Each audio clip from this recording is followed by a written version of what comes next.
Kinich. I don't believe we've met.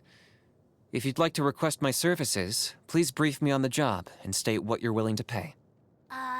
That's your pitch? Ugh, come on, man, you're killing me! You're supposed to tell them what a pro you are, play up your past experience, set their expectations high, and then you say, and that's why I charge a higher price than most. Don't you know anything about doing business? How did the almighty Dragon Lord Kahula end up stuck in a contract with such a clueless moron? Oh, the humiliation. Hao loves being antagonistic. Just ignore him when he's mouthing off. Don't let him get under your skin. Kinich, I dare you to release me and say that to my face! I'm not the friend to come to for words of comfort or encouragement. But when it comes to weighing the costs of your actions, ask away. Here's how I allocate my energy on a job. 70% goes to investigating, 10% to making a final decision, and the remainder for execution. The hems of my pants are still dripping. Psh, you call that a lightning strike? It looked more like a puny bug with a glowing butt fell out of the sky. There's still more light in that insect's butt than in your entire soul. You take that back! Bet you're jealous of my sunglasses now, and no, you can't borrow them. Once the clouds descend upon the soil, and darkness swallows the land, we shall summon the howling winds and set the whole world ablaze! You keep telling yourself that. Bad weather can make extreme sports more challenging. Well, go on then. Go do a bungee jump. Break a leg. Or better yet, break your neck. Don't forget to stay hydrated. Morning. I'm about to head out, and I won't be back until tomorrow morning. Don't wait up for me. Since you're here, shall we grab a bite before you go? Here, wipe your hands with this. The day is almost gone. What is done cannot be changed, whether I am satisfied with it or not. Instead, I should look ahead and pick up my pace. Oh, is the smoke from the bonfire getting in your throat? One moment. All right, you should be able to sleep now. Kinich, have you ever wondered why you're not surrounded by adoring followers? Be honest, it keeps you up at night, doesn't it? Tossing and turning in the moonlight, wondering why you don't have any friends. But take heart, for the wisdom of the almighty Dragon Lord, Kahula is right here within your grasp. Prostrate yourself before us, beg for our words of guidance, and we may yet deign to show you the way. Oh, 'cause you're so popular yourself? The only following you have is a long list of people who want to slap you in the face. Being a Saurian hunter is an unusual occupation, and not everyone approves of it. But sometimes a conflict emerges where there's no pleasing both sides, and someone has to step up and get their hands dirty. I have no problem being that person, as long as the price is right. If you ever need my help with some of your commissions from the Adventurers Guild, just let me know. Oh, yes, please! Give him the most dangerous, most difficult commissions you can find! The higher the risk of fatality, the better! Hao has his own reasons for putting me in harm's way, but really I don't mind taking risks to lend you a hand. For all my talk about everything having its price, I believe some things in this world are worth doing, whatever the cost. There is no cost to using a vision, but it's often the hidden costs that end up being the heaviest to bear when the time comes to pay. My people are strong believers in absolute freedom. They think the bond between human and Saurian should be built on mutual trust and support, not a binding contract that ties them down. Guess I'm the odd one out.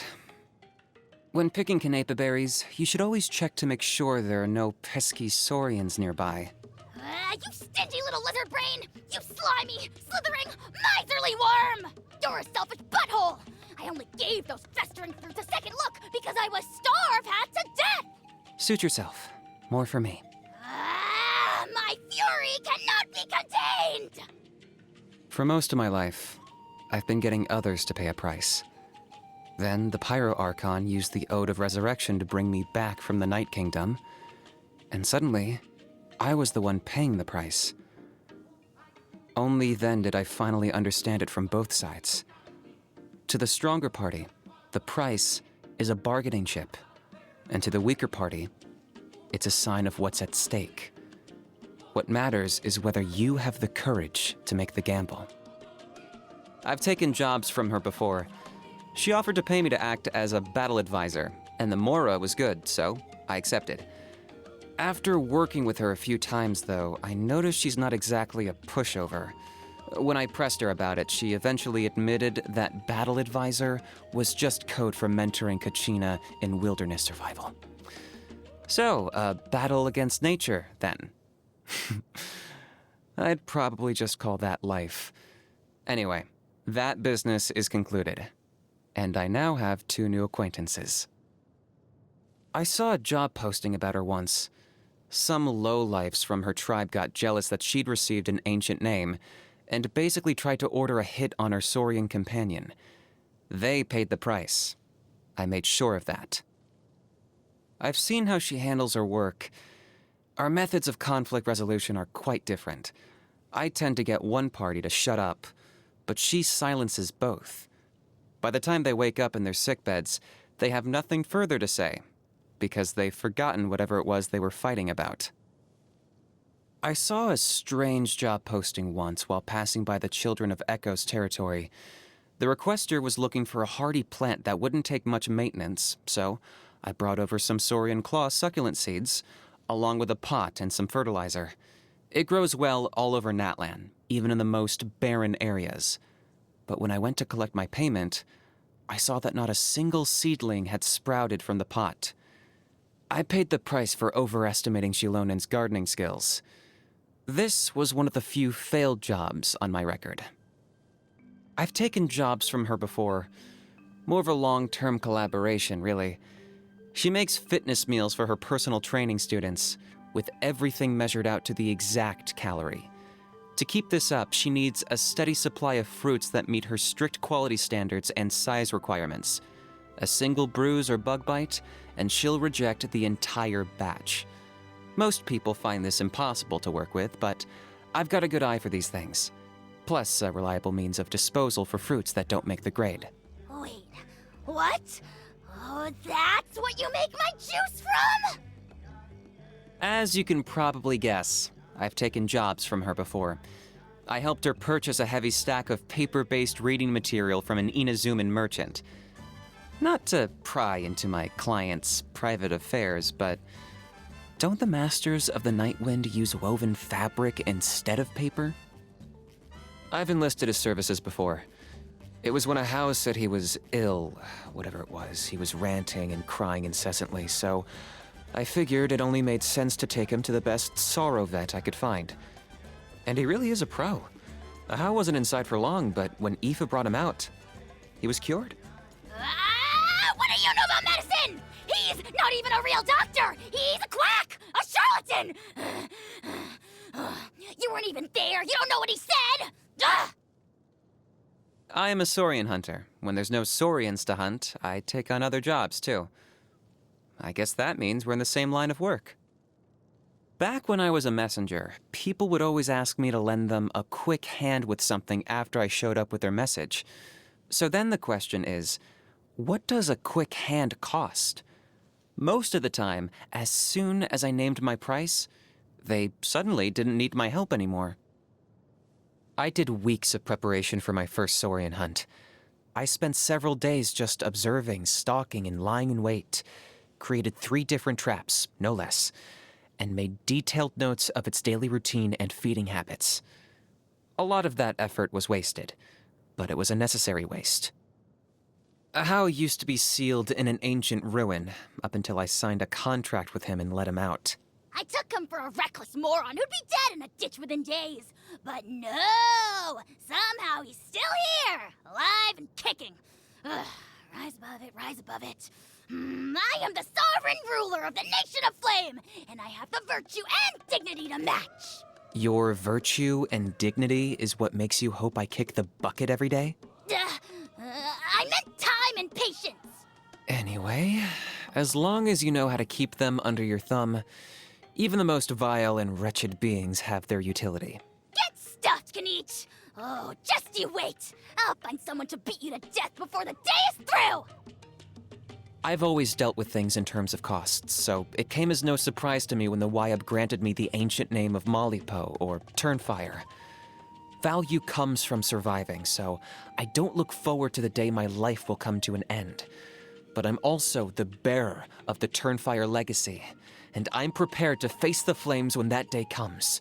Let the Turnfire judge how I have spent my life.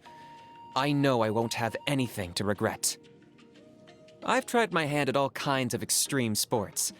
When I get bored of one thing, I move on to the next. It's a good way to hone your skills while learning to control your fear. First, you face your fear. Then, you learn to tolerate it. And finally, you conquer it. Most warriors I've met either think too much or too little. I'm always looking to my next destination and goal, so I never have the time to worry. Out in the wild, I eat for convenience. Meat and fruits are always my preference, of course. Look at you, pretending you're not a picky eater. How come I never see you picking any grain fruits, Too heavy. I travel light.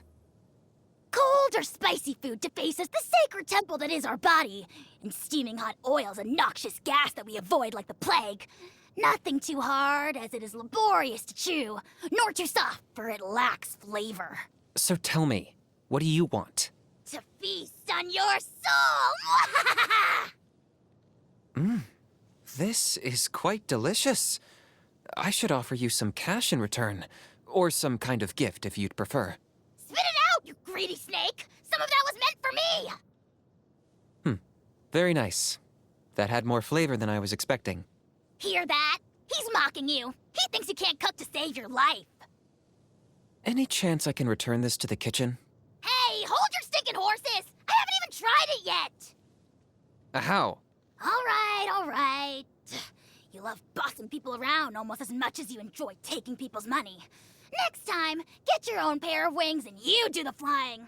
You. Yes, you. Don't just stand there. Climb up onto my back already.